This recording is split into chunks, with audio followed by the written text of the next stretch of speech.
Assalamu alaikum students, my name is Bushra Khan and I am going to teach you biology. Today the topic of our lecture is removal of extra water. Why we studied removal of extra water? Because we are studying homeostasis in plants. In previous lecture yesterday we have studied that how removal of carbon dioxide and oxygen takes place in plants. Today we are going to study removal of extra water. पानी की extra water जो है वो किस तरह remove होगा. Plants obtain water from soil and it is also produced in the body during cellular respiration.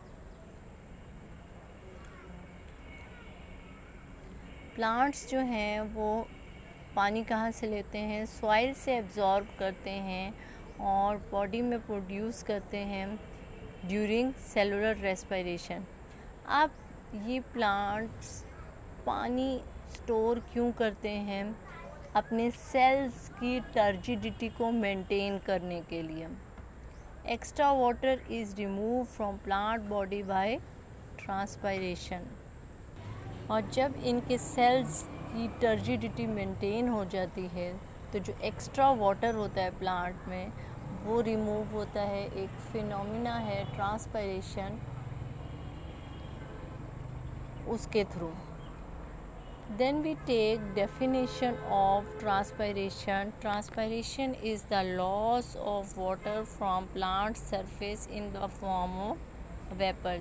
यानी plants की सरफेस पे जो स्मॉल पोर्स होते हैं वहाँ से पानी जो है वहाँ से लॉस होता है.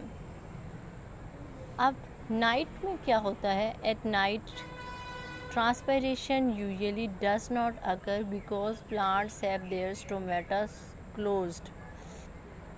प्लांट्स की या लीव्स की सरफेस पे स्मॉल ओपनिंग्स होती हैं जिसको हम स्टोमेटा का नाम देते हैं.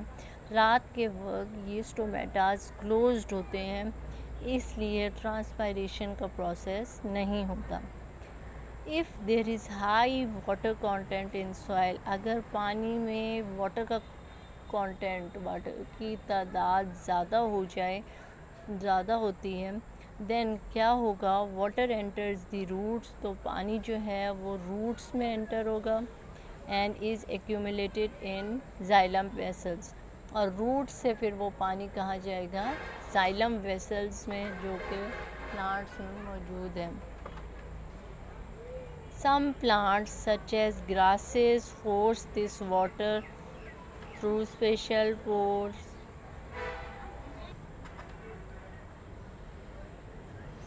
Some plants such as grasses force this water through small openings present at the leaf tips. कुछ पौधे ऐसे होते हैं जो कि अपने टिप्स पे या लीव्स की सरफेसेस पे पोर्स की मदद से उस पानी को रिमूव करते हैं और ड्रॉप्स बना लेते हैं. Such as grasses, the appearance of drops of water on the tips और edges of leaves is called guttation.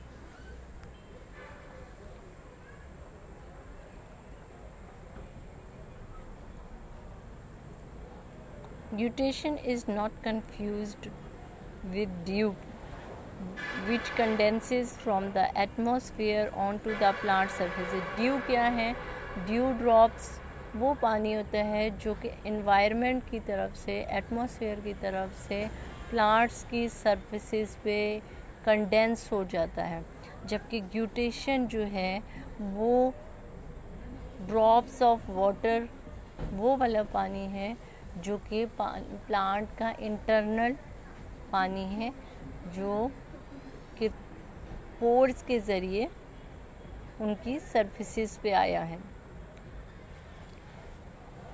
The next topic is explain the removal of metabolic waste products.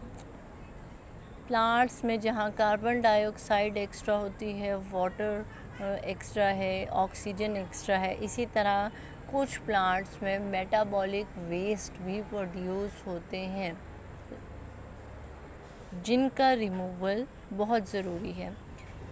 The next topic is removal of other metabolic waste. Question is explain the removal of metabolic waste products. For plants deposit many metabolic waste in their bodies as harmless insoluble materials. For example, calcium oxalate is deposited in the form of crystals in leaves and stems of many plants. कुछ plants जो हैं ऐसे होते हैं जिनकी body में metabolic waste deposit होना शुरू हो जाते हैं जो कि उस प्लांट को डैमेज करते हैं। फॉर एग्ज़ाम्पल हमने टोमेटो की एग्ज़ाम्पल ली है। टोमेटो पे कैल्शियम ऑक्सलेट डिपॉज़िट होना शुरू हो जाता है क्रिस्टल की फॉर्म में और फाइनली वो उस प्लांट को किल कर देता है। Next, in trees which shade there leaves yearly, ऐसे दरख्त जहाँ पे पत्ते जो हैं वो ईयरली शेड डाउन होते हैं, वहाँ पे एक्सक्रीटरी प्रोडक्ट्स जो हैं वो कैसे रिमूव होती हैं और उनके लीफ फॉल के दौरान ही उनकी वेस्ट प्रोडक्ट्स भी रिमूव हो जाती हैं। कुछ और वेस्ट मटेरियल्स हैं कुछ प्लांट्स में जो कि हम यहाँ पढ़ेंगे। रिमूव करते हैं प्लांट्स अपने से by natural phenomena. Let's suppose other waste materials that are removed by some plants are resins. अब resins कौन से plants में होते हैं? Coniferous trees में, gums by कीकर, latex by rubber plant, mucilage by carnivorous plants and ladyfinger too. ये diagram मौजूद है जिसमें आप देख रहे हैं रेसिन ड्रॉप्स मौजूद हैं,